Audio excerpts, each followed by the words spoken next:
Hello student, मैं Subhash sir स्वागत करते हैं सृष्टि यूपी बोर्ड टॉपर के ऑनलाइन प्लेटफॉर्म पर। हम लोग कक्षा 11 केमिस्ट्री में पहला चैप्टर रसायन विज्ञान की कुछ मूलभूत अवधारणाएं पढ़ रहे हैं। इसमें हम लोग पढ़ रहे हैं विलयन की सांद्रता और विलयन की सांद्रता ज्ञात करने की विधियां, जिसमें अब तक हम लोग द्रव्यमान प्रतिशत, द्रव्यमान आयतन प्रतिशत, मोलरता और मोललता के बारे में हम लोग पढ़ चुके हैं। आज हम लोग मोलरता से संबंधित न्यूमेरिकल पे डिस्कस करेंगे कि मोलरता के न्यूमेरिकल को आप लगाएंगे कैसे। ठीक है, तो चलिए शुरू करते हैं कि मोलरता से संबंधित न्यूमेरिकल को किस प्रकार सॉल्व किया जाएगा। ठीक है, तो चलिए शुरू करते हैं।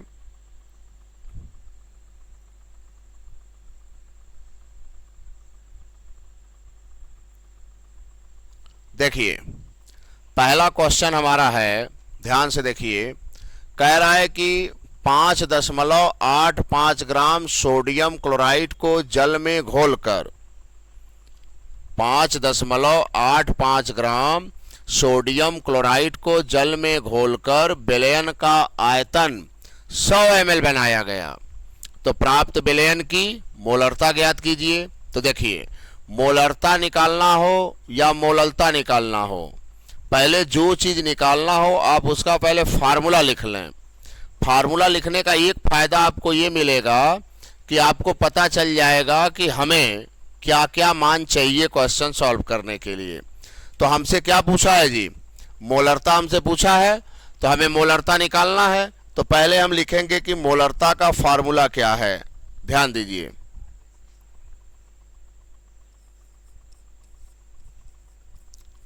मोलरता बराबर होता है विलेय का भार बटे विलेय का अणुभार बटे विलयन का आयतन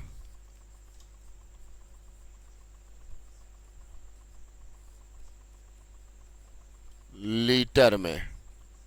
विलयन का आयतन किसमें होगा जी? लीटर में। अगर हमें मोलरता निकालना है तो हमें विलेय का भार चाहिए, विलेय का अणु भार चाहिए और विलयन का आयतन किसमें चाहिए? लीटर में। अच्छा, आप सवाल पढ़िए, पहले आप पता लगाइए कि उसमें विलेय कौन है। तो पहले हम आपको बता दें कि विलेय का कंसेप्ट क्या है। विलेय का कंसेप्ट है कि जिसको घोला जाता है उसे हम विलेय कहते हैं और जिसमें घोला जाता है उसे हम विलायक कहते हैं। तो जब आप क्वेश्चन पढ़ेंगे तो खुद आपको बताएगा कि विलेय कौन है। कह रहा है कि 5.85 ग्राम सिल्वर क्लोराइड को जल में घोलकर, बताइए आप किसको घोल रहे हैं जल में? सिल्वर क्लोराइड को। तो जब आप सिल्वर क्लोराइड को जल में घोल रहे हैं तो यहाँ पे सिल्वर क्लोराइड हमारा क्या होगा जी? विलेय होगा। किस में घोले हैं? जल में। तो जल क्या होगा जी? विलायक होगा। तो हमें पता चल गया कि सिल्वर क्लोराइड हमारा विलेय है। अच्छा, मजे की बात यह है कि उसका भार भी दिया है, तो हम पहले लिख लें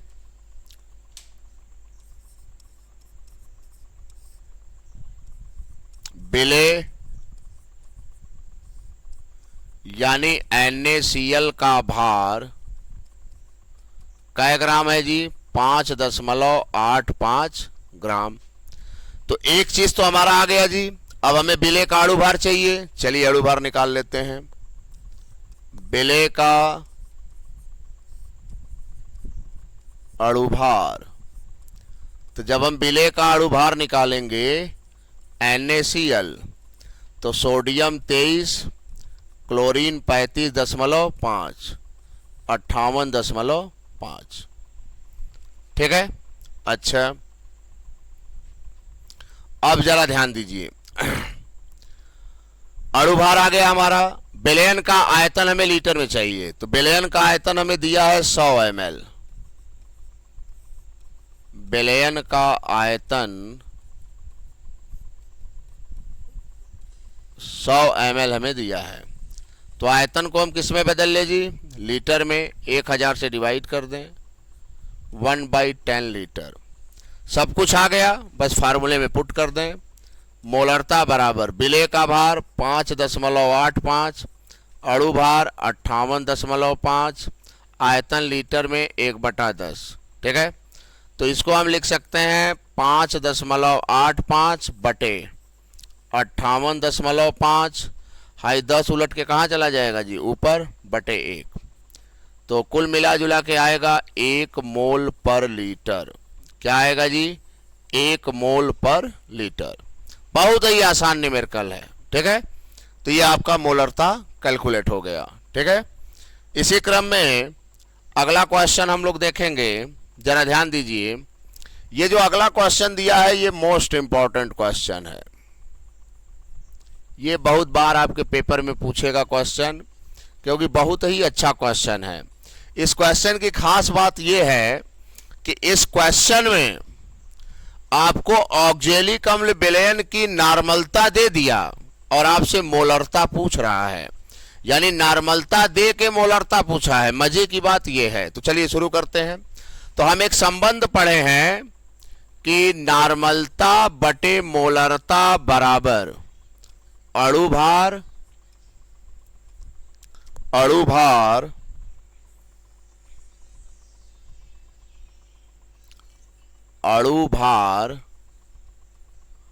बटे तुल्यांकी भार। क्लियर जी। यानी नॉर्मलता हमें दिया ही है, मोलरता हमें निकालना है। अणु भार और तुल्यांकी भार का अगर हम जुगाड़ कर लें तो हमारा मोलरता आराम से आ जाएगा।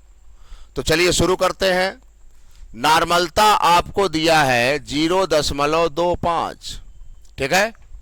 अच्छा, मोलरता हमें निकालना है जी। तो पहले हम अणु भार निकाल लें। किसका निकालेंगे अणु भार? ऑक्जेलिक अम्ल का। तब हम यहां पे लिखेंगे ऑक्जेलिक अम्ल का अणु भार। तो जब अणु भार निकालेंगे तो ऑक्जेलिक अम्ल C2H2O4 into 2H2O, ठीक है।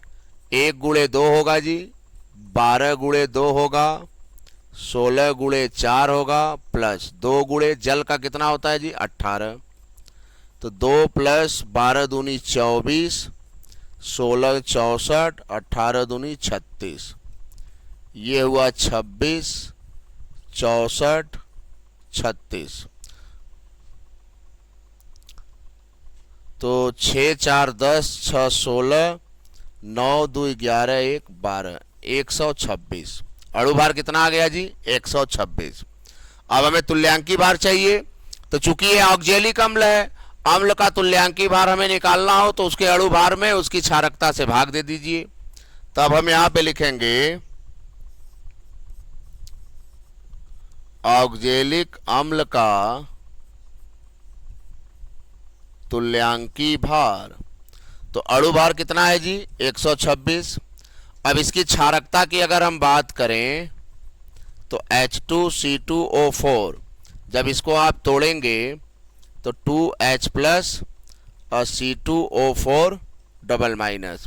कै ठे H प्लस दिया, 2 ठो। तो जितना H प्लस अम्ल देते हैं वही उसकी क्षारकता होती है। तो 2 होगा, 2 से भाग दे दीजिए, ठीक है। तो हमारे समझ से 63 आएगा। तो तुल्यांकी भार कितना आ गया जी, 63। तो बस सब फार्मूले में रख दीजिए। नॉर्मलता 0.25, ठीक है, और मोलरता निकालना है। अणु भार 126, तुल्यांकी भार कितना जी, 63। ये 2 बार में कैंसिल हुआ। m बराबर यानी मोलरता आपकी आएगी 0.125। आप सॉल्व कर दीजिएगा, आंसर आ जाएगा। आप चेक कर लीजिएगा भाई, ठीक है। ये होगी मोलरता। बहुत इंपॉर्टेंट क्वेश्चन है, ठीक है।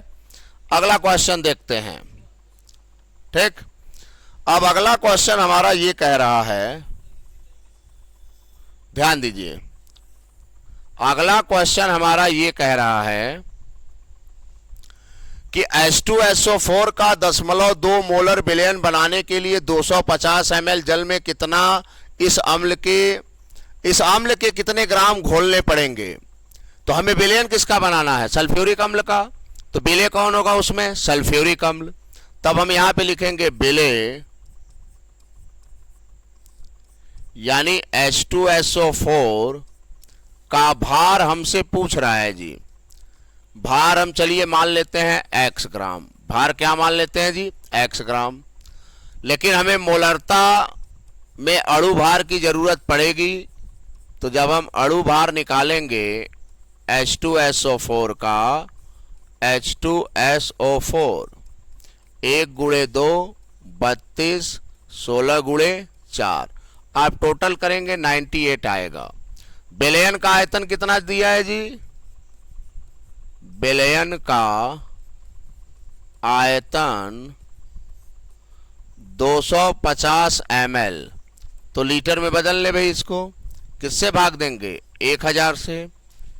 1/4 लीटर। ठीक है, तो आप मोलरता के बारे में सब जानते ही हैं। तो मोलरता बराबर विलेय का भार आपको निकालना है, अणु भार 98, आयतन लीटर में 1/4। ठीक है, तो मोलरता की जगह पे वैल्यू रख दे भाई, कितना दिया है? 0.2। तो x बटे हो गया 98, ये 4 ऊपर गया, 1 क्या हो गया? नीचे आ गया। तो जब आप इसको सॉल्व करेंगे तो x बराबर आएगा 4.9 ग्राम। कितना आएगा जी? 4.9 ग्राम। तो यानी ये हमारी मोलरता से संबंधित कुछ क्वेश्चन थे। ठीक है, अभी मोलरता के क्वेश्चन खत्म नहीं हुए हैं।